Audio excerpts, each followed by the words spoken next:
Now this is a very very important topic. Prelims में almost every year you would, or almost every alternative year you would find a question from this segment, and therefore we'll be doing it from the book directly, seeing each and every detail of the content. So here we talk about position of Rajya Sabha and Legislative Council. Usually we'll just focus on Rajya Sabha because book में एक chapter में दिया हुआ है, but आप simultaneously उसको council के लिए use कर सकते हैं. Now what is this question of position of Rajya Sabha and Council? And as I said, those of you who have seen the previous year questions know about it. Indirectly और directly इस section से बहुत questions पूछे हुए हैं. अभी देखते हैं क्या बात हो रही है. See, the constitutional position of Rajya Sabha, and please replace it with Legislative Council, and लोक सभा को आप assembly से replace कर लीजिए, ठीक है. So constitutional position of Rajya Sabha as compared with the Lok Sabha can be studied from 3 angles, and therefore we'll be seeing all of these 3 angles. Now you will see that all of these points are important, so there's no point writing it out, and you will have to, if you want, you can make a short note out of it while we are doing this discussion. So we will be seeing it into 3 broader categories. The one is जहाँ पे राज्य सभा और लोक सभा का powers equal है, और अदर कैटेगरी जहाँ पे राज्यसभा और लोकसभा का पावर अनइक्वल है, किस सेंस में हम देखेंगे. एंड थर्ड, जहाँ पे राज्यसभा का स्पेशल पावर है which are not at all shared with Lok Sabha. So Rajya Sabha having some overriding powers with respect to Lok Sabha. तो पहले हम इक्वल स्टेटस देखेंगे, ठीक है, लोकसभा एंड राज्यसभा के, जहाँ दोनों हाउसेज में बराबर तरीके की चीज़ें होती हैं. सबसे पहले तो हमें ये समझना है. The first thing is introduction and passage of ordinary bill. Here it is just ordinary bill.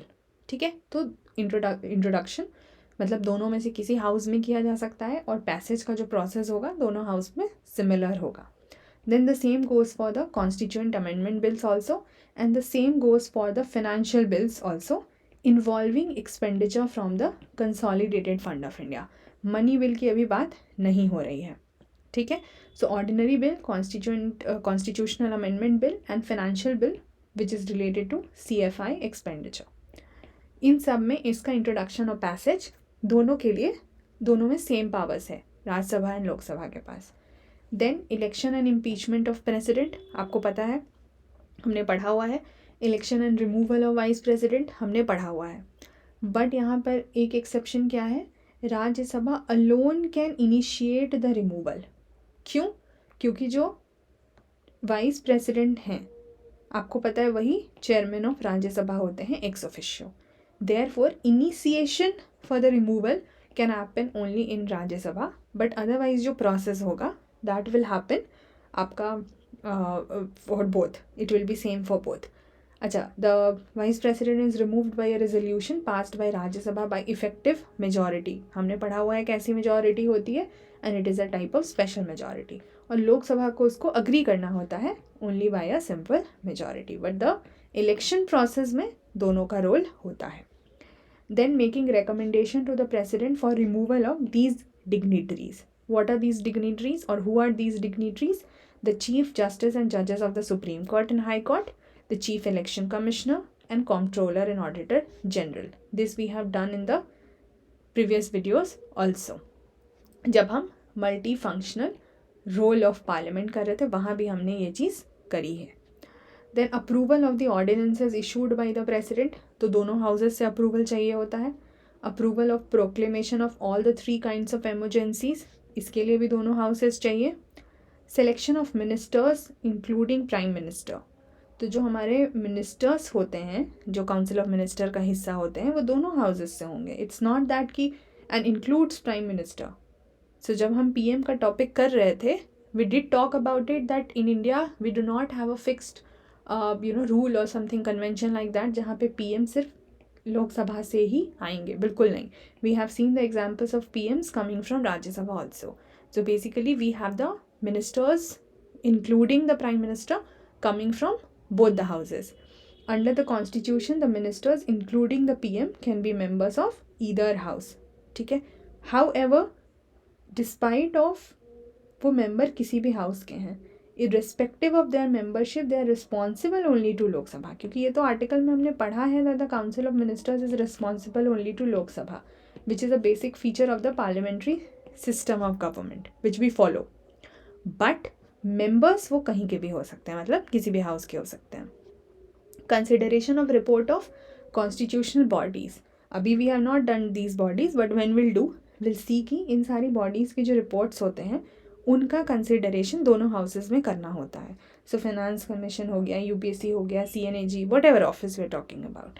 ठीक है, तो ये दो चीज़ें यहाँ पे थोड़ी सी ध्यान रखने लायक हैं. So I have highlighted it. Rest you can just remember reading it time and again. एक और चीज़ है जो कि इक्वल स्टेटस देती है, which is enlargement of the jurisdiction of supreme court and UPSC. Supreme court अभी हमने नहीं करा है, हम जुडिशरी में करेंगे. यूपीएससी भी हमने अभी नहीं करा है, हम कॉन्स्टिट्यूशनल बॉडीज़ में करेंगे. So when will do these two topics, हम समझेंगे कि इनका जुरिस्डिक्शन यानी इनका जो दायरा है, इनका जो प्रोसेस है कि वो कहाँ पर कितने में काम कर सकते हैं, वो चीज़ जो अलाउड है, मतलब वो चीज़ जो परमिटेड है हाउसेस को, वो दोनों हाउसेस को परमिटेड है उनके जुरिस्डिक्शन को इंक्रीज करना, एनलार्ज करना. Next we understand the unequal status of Rajya Sabha with Lok Sabha. So यहाँ पे अनइक्वल है. अभी हम ये नहीं कह रहे हैं कि लोकसभा ज़्यादा है राज्यसभा ज़्यादा, वो हमें पढ़ के समझ में आ जाएगा. First is money bill. अब जैसे 3 बिल का जो था, ordinary, constitutional amendment and financial, that does not include money bill in this context, तो वो इक्वल स्टेटस था. लेकिन अब मनी बिल का हमें पता है it can be introduced only in Lok Sabha and not in Rajya Sabha. And Rajya Sabha can not amend और रिजेक्ट अ मनी बिल. तो राज्यसभा मैक्सिमम क्या कर सकती है, वो सिर्फ लोकसभा को रिटर्न कर सकती है, वो भी 14 दिनों के अंदर, कोई अमेंडमेंट प्रपोज करके. सो ईदर विथ रिकमेंडेशन और without, sorry not amendment but recommendation. So either with recommendation और विदाउट रिकमेंडेशन. लेकिन 14 दिनों के अंदर उनको वापस करना है लोकसभा को. But amendments or rejection can not happen in the case only of money bill. Lok Sabha can either accept or reject all or any of the recommendation of Rajya Sabha. तो यहाँ पे भी अनइक्वल पावर्स हैं कि लोकसभा यहाँ पे अपर एज में दिख रहा है क्योंकि वो राज्यसभा के रिकमेंडेशन को एक्सेप्ट करे या ना करे या रिजेक्ट कर दे, it's wish. Both the cases the money bill is still deemed to be passed by both the houses. वो तब भी पास्ड ही कंसिडर किया जाएगा. Financial bill not containing solely the matters of article 110, मतलब मनी बिल को छोड़ के जो बाकी चीज़ें होती हैं फाइनेंशियल बिल में, it can also be introduced only in Lok Sabha and not in Rajya Sabha. But with regard to its passage both the houses have equal powers. ठीक है, अब आप ध्यान से समझिएगा. हम यहाँ बात कर रहे हैं इंट्रोडक्शन की. इंट्रोड्यूस करने वाला पार्ट जो है वो सिर्फ लोकसभा में होगा, लेकिन पैसेज को लेकर के इक्वल पावर्स होते हैं. और ये इसमें भी फाइनेंशियल बिल में हमने 2 पार्ट्स देखे थे, टाइप मतलब 2 टाइप्स देखे थे, 1 और 2. तो वहाँ से आपको ये बेटर क्लैरिटी है कि कौन से टाइप में कैसा कॉन्टेक्स्ट होता है, इक्वल पावर्स हैं या कहाँ पर अनइक्वल पावर्स हैं. जैसे यहाँ पे हमने देखा था कि फाइनेंशियल बिल्स में जहाँ पे कंसोलिडेटेड फंड से एक्सपेंडिचर की बात हो रही है वहाँ पर इक्वल पावर्स हैं. ठीक है, उसके इंट्रोडक्शन और पैसेज में. बट यहाँ पे जो कॉन्टेक्स्ट है उसमें इंट्रोडक्शन में सिर्फ लोकसभा होगा, बट पैसेज में दोनों हाउसेस के पास पावर्स होंगे. Final power to decide whether a particular bill is money bill और not is with the Lok Sabha speaker, हमें पता ही है. Then the Lok Sabha speaker presides over the joint sitting, ये भी हमें पता है कि if there is a deadlock, and deadlock happens in 3 situations that we have seen. तो जॉइंट सिटिंग होती है. जॉइंट सिटिंग सिर्फ स्पीकर ऑफ लोकसभा प्रिसाइड करते हैं. उनके एब्सेंस में नो कि डिप्टी स्पीकर करेंगे और देन डिप्टी चेयरमैन करेंगे और any other member will do, but not the Rajya Sabha chairman, वो नहीं करते हैं. ये सब हमने पढ़ा हुआ है. Then Lok Sabha with greater number wins the battle in a joint sitting. That is obvious. Joint sitting भी होगी तो भी क्या, एक तो लोकसभा में सीट्स ज़्यादा हैं, ऊपर से सरकार है तो उनके पास वैसे ही मेजॉरिटी है ना, तो वो जीतने के पूरे चांसेस हैं, except when the combined strength of the ruling party is less than that of the opposition, which is rarely to happen कि ऑपोजिशन ज़्यादा उसका पलड़ा भारी है दोनों का मिला करके और रूलिंग का कम है. यूजुअली ऐसा नहीं होता है, but if that happens that's a different story. But generally they wins the battle because of the greater number. Rajya Sabha can only discuss the budget. क्यों? क्योंकि हमने देखा हुआ है जो डिमांड फॉर ग्रांट्स हैं उसमें वोटिंग राइट राज्यसभा के पास नहीं है. डिमांड फॉर ग्रांट्स पर वोट करने का exclusive privileges is only with Lok Sabha. We have already seen that. A resolution for the discontinuance of the national emergency can be passed only by Lok Sabha and not by Rajya Sabha. तो जब हम अभी emergency हमने नहीं करा है, but जब हम करेंगे तो उसको डिसकंटिन्यू करने का जो रेजोल्यूशन है वो सिर्फ लोकसभा के पास है, नॉट राज्यसभा। अब यहाँ हमने क्या पढ़ा था इमरजेंसीज को लेके, I hope we did, okay या approval of the proclamation of 3 types of emergency. उसको प्रोक्लेम करना यानी कि स्टार्ट करना है जब इमरजेंसी, उसका अप्रूवल के लिए you need both the houses, ठीक है, and that happens across all the 3 kinds of emergency. But जब हम बात कर रहे हैं डिसकंटिन्यूएंस की, वो भी नेशनल इमरजेंसी के केस में, then the power lies only with Lok Sabha. Also the Rajya Sabha can not remove the council of ministers by passing a no confidence motion. क्यों? क्योंकि कलेक्टिव रिस्पॉन्सिबिलिटी किसके पास होती है? सिर्फ लोकसभा के लिए होती है। So we have already seen this कि राज्यसभा सिर्फ डिस्कस और क्रिटिसाइज कर सकती हैं पॉलिसीज़ को, but no confidence motion pass करके सरकार को गिरा नहीं सकती हैं। This we have already seen. So in this unequal power set, unequal status set, you will see that Lok Sabha has upper edge, right? Rajya Sabha में वो सारी चीज़ें नहीं हैं in these contexts. Moving on, ऐसा नहीं है कि फिर राज्यसभा के पास अगर वहाँ पर अपर एज नहीं है तो उनके पास बिल्कुल ही कुछ स्पेशल पावर्स नहीं है, ऐसा नहीं है. There are certain situations wherein Rajya Sabha has special powers, and therefore I told you this section becomes very important because prelims में इन तीनों सेगमेंट से अलग अलग टाइप से क्वेश्चन पूछे हुए हैं. सो इनको 4 एक्सक्लूसिव या स्पेशल पावर्स दिए गए हैं which are absolutely not available with Lok Sabha. 4 चीज़ें क्या हैं? पहला, Rajya Sabha can authorise the parliament to make a law on a subject enumerated in the state list. ठीक है, कि जो हमने अभी बात की थी ना पिछले लेक्चर में, पिछले लेक्चर में जहाँ हम मल्टी फंक्शनल रोल की बात कर रहे थे. So I told you there are 5 extraordinary situations जहाँ पर कि स्टेट लिस्ट के मैटर्स पे भी यूनियन लेजिस्लेचर लॉ बना सकती है. वो 5 सिचुएशंस तो हम बाद में देखेंगे, बट उन 5 में से एक सिचुएशन ये है. ठीक है, 1 of those 5 extraordinary situations is this one. तो यहाँ पे अब हमें क्या समझना है ये हम देखते हैं.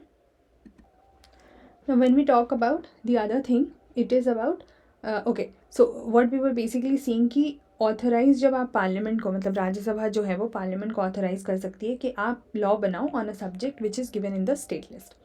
It can authorise the parliament to create new all India services also.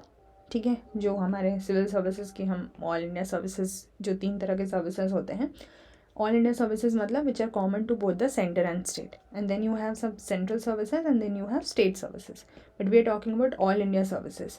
तो पार्लियामेंट को ये कह सकती हैं कि आप कुछ और भी apart from the ones existing आप बना सकते हो. It alone, so Rajya Sabha alone can initiate a move for the removal of vice president.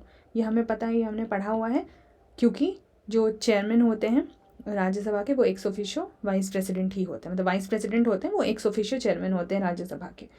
So a resolution for the removal of vice president can be introduced only in Rajya Sabha and not in Lok Sabha. अच्छा, अच्छा ये 2 तो आपके लिए simple हो जाएगा, ये हमने ऑलरेडी करा हुआ है.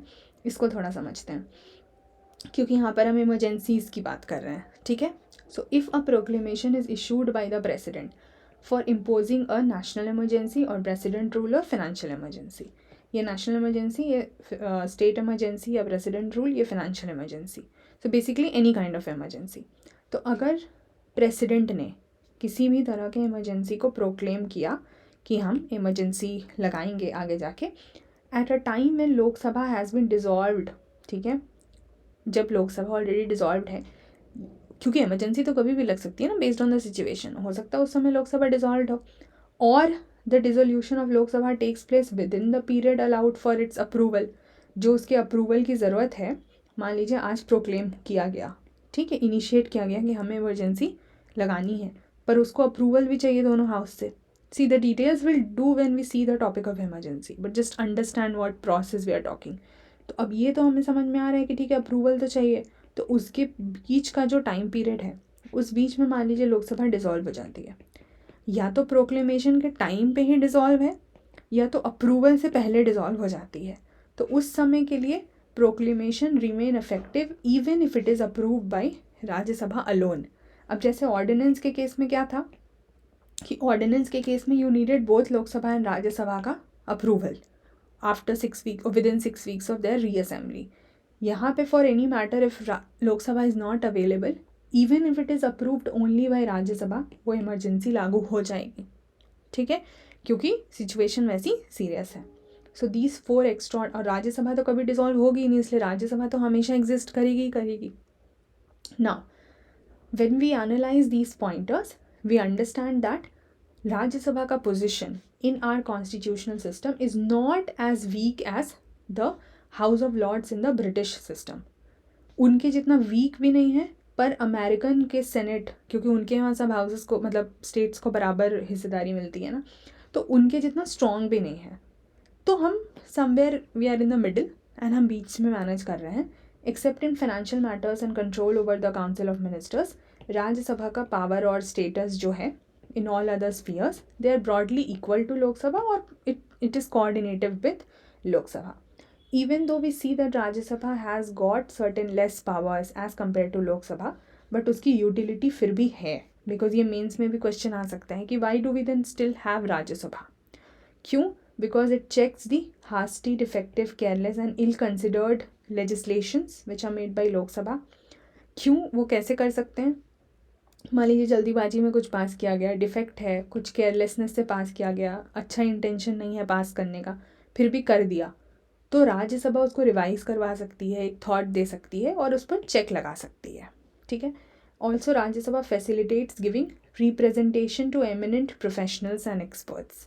Y? Because we know we have the option of getting nominated, 12 persons nominated, वो भी बाय द प्रेसिडेंट.